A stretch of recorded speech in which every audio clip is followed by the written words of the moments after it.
Hi guys, how are you all. कैसे हो आप सब। देखें मेरी शुगर कैन की फसल कितनी अच्छी हुई है, कैसी लग रही है आप सबको। बहुत खूबसूरत फसल है और ये मेरे गांव का खूबसूरत तरीन नज़ारा है जो आप देख सकते हैं। यूट्यूब पे आपको पहली बार इतना खूबसूरत तरीन नज़ारा देखने को मिलेगा।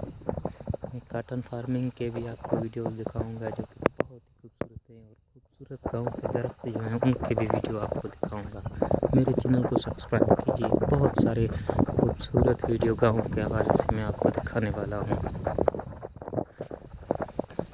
देखें ये मेरी शुगर कैन की फसल है, कमान की फसल है और मैं इसको पानी देने वाला हूँ।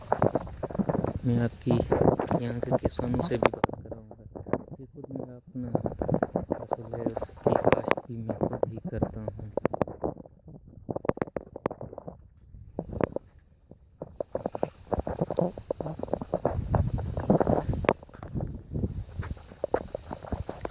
ये गांव की सड़क है, एक खूबसूरत सड़क है जिस पे घास उगाया है।